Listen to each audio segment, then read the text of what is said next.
After training retrievers for 36 years now, as an amateur, I have a lot of life lessons to share with you in upcoming videos, but one of the things I want to pass along to you today is that success comes with training less, not more. Now let me explain. Did you learn your ABCs in 1 day, 2 days, a week, 3 weeks?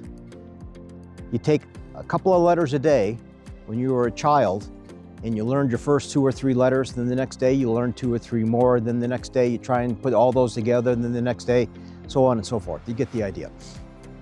And that's kind of the same thing in retriever training. Now, as an amateur, I have very little time to come out here and train. I only got an hour or 2 in the morning. I got 2 young dogs to train. I'm trying to teach just 1 or 2 concepts in a training session, and that is it. And I'm making very sure that I'm not conflicting the sessions, meaning I'm not training one thing and then the next thing I go to that isn't contrary to what I just did. So I want to build on that first concept. Like, for example, I'm going to run 3 blinds here today. And those 3 blinds, one's going to be a keyhole, one's going to be a long up the middle, and another one's going to break through some brush. They have to actually take an obstacle. And then I'm going to turn around and I'm going to run 3 more. And then I'm going to do the same thing, but in a different location. So it's going to be a quick session. I'm going to train for half an hour to an hour here with my 2 young dogs. And then we're getting on the road and we're heading back home so I can go to work this afternoon. I'm not a professional retriever trainer, but I got decades of experience that I hope to pass along to you. I am just like you. I have a job, I have a family, and I have 2 young dogs to run, and I love competing in hunt tests and field trials. And that's why I hope this philosophy that I'm going to share with you works for you, because it does work for me. Most amateur failures don't come from lack of effort, they come from misunderstanding what actually matters. Now, over time, I realized that this pattern kept showing up, and I kind of referred to that in the last video when I was trying to get a couple of young dogs through the junior into the senior, and I was having an incredible difficult time, and I reached out and found help, especially with my 3rd dog. It was a great success story. And I'm trying to pass that knowledge on to you all out there. So I'm going to go over some of my philosophy ideas and break it down into a couple of beliefs. All right, let's transition into the core training beliefs. And from the get-go, there's an underlying meaning to the graphics that you're about to see. They are a dull graphic, they are black and white, and they're easy to read. Just like dog training, okay? So you got to make your training black and white. Train, don't test, would be a good key phrase to use. But the first belief is consistency beats intensity. Sporadic big training sessions don't work. Don't try and cram a bunch of stuff into your training sessions. Make them short and sweet. Calm, repeatable concepts and reps work best. Dogs learn patterns. They don't learn events. Amateurs win by stacking boring, correct reps and concepts. One of the things about working on training is figuring out what you need to train on. And I write mine down on a whiteboard. I'm kind of old-fashioned that way. So you young folks out there may use a computer, may use your phone, but make a list and figure out what are the things that you need to work on. Your dog's weaknesses, for example, and things you need to work on. So break these concepts down into training sessions. Just work on 1 or 2 concepts at a time.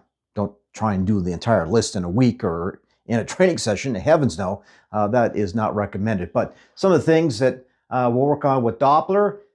Doppler, going to be quiet, right? Vocal on the line. Yep, he's going to be quiet. All right. So he likes to hop ahead a little bit when marks go off. We just got done running Derby, but we need to do more wagon wheel, more line mechanics. He likes to run at the gun, so we're trying to work on that. We're trying to, he has a wide hunt. When he works on marks, he has a wide hunt pattern. We're trying to work on that. Got some water but it's too cold out there right now, so we're going to revisit swim by and some water basics when the time comes. No drills, 3-leg pattern blinds, revisit 4-phase. We're going to reintroduce retired guns. We're going to work on mom and pop concepts, some check down marks, some long retired. And again, the list is very lengthy. And again, we're going to work on line manners. That's been a topic this month with Pat Burns and his Retriever Revolution this month. River, I got his section right here. And again, pretty much the same thing, but just a few exceptions.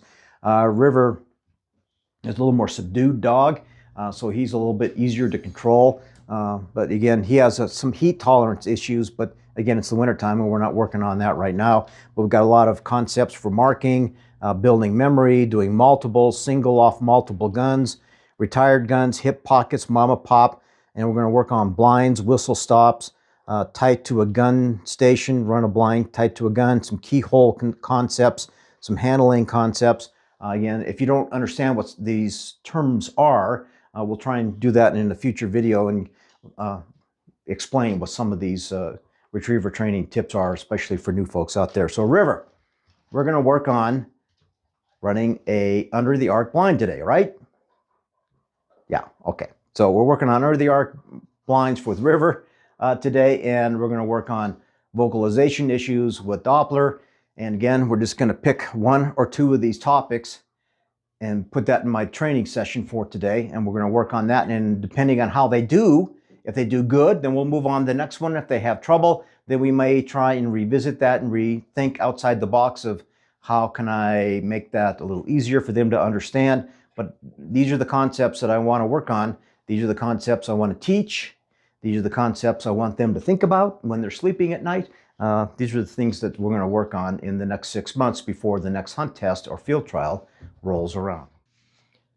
All right, let's move to belief number 2. Confidence beats precision. Slightly imperfect, but confident dogs will pass. A lot of the training you're trying to do is in your simplified training is to build confidence. It's very important. Technically perfect but unsure dogs will fail. Judges reward competence, not flash. I'll take a confident dog over a perfect dog every single time. I think the biggest thing that amateurs struggle with from the beginning is a lack of understanding what a standard should be. I had this conversation with a gentleman the other day that is getting a Costa puppy. I feel like amateurs that want to get into the hunt test game need to surround themselves with people that have done the things they want to do, because you don't know what you don't know. So this dog's doing what you think is great at home, but it's all you know.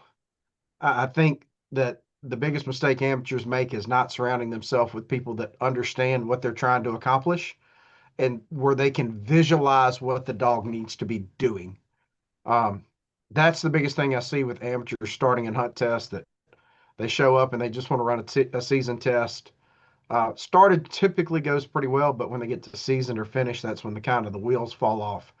And I attribute it mainly because they're not around people that have done it or around dogs that are capable of doing it. So they really don't know what it should look like. Does that make sense? So that would be like one of my biggest pieces of advice is try to get yourself around people and dogs that are doing what you're trying to achieve. That way you at least have a good understanding of what you need to try to create. Because if you're trying to do it all on your own, you may think your dog's doing amazing, and it is up to what you know. And then when you get to a test, you may get discouraged because your dog doesn't do well and you thought it was doing great. Belief number 3. Get your Zen moment on, people. Calm handlers create calm dogs. Handler emotion transfers instantly. Speed, rushing, tension will all show up in your dogs. Slowing down changes outcomes immediately. Most hunt tests are lost before the dog ever leaves the line. I didn't learn this from winning all the time. I learned this from failing repeatedly. And again, I've mentioned this, I had a struggle between going from junior to senior. Once I broke through that ceiling, and I found out what I was doing wrong and got educated, things happened relatively quick. And again, the success story I had with my third dog, Dusty, getting an amateur field champion, master hunter, HRCH, etc., really changed my life and really was eye-opening for me to learn concepts and break things down. I had a great opportunity to train with professional retriever trainer Bill Totten, but one of the things that really advanced my training is I had the opportunity to videotape a basic seminar that he put on and an advanced seminar that he put on. I videotaped the whole thing. I was the photographer, the sound guy, the graphics guy, the director, technical director. I mean, I did it all. I videotaped it. I put all those videos together for him. And back in those days, it was VHS. There wasn't, well, DVDs were just coming out. But be able to sit down and not only film it and be a spectator for that and to learn at a seminar, but to edit it and try and create a story. And again, that was really eye-opening for me. And unfortunately, we didn't really mass produce that. It would have been nice to have that out on the market, but that didn't come to fruition. So what changed? What did I change? I changed the way I approached dog training. And even today, with my 36 years of experience, I continue to be a student of the game. I think it's important to keep engaged, to keep learning, to finding new avenues. And hopefully this is one of those new avenues for folks like you here on YouTube.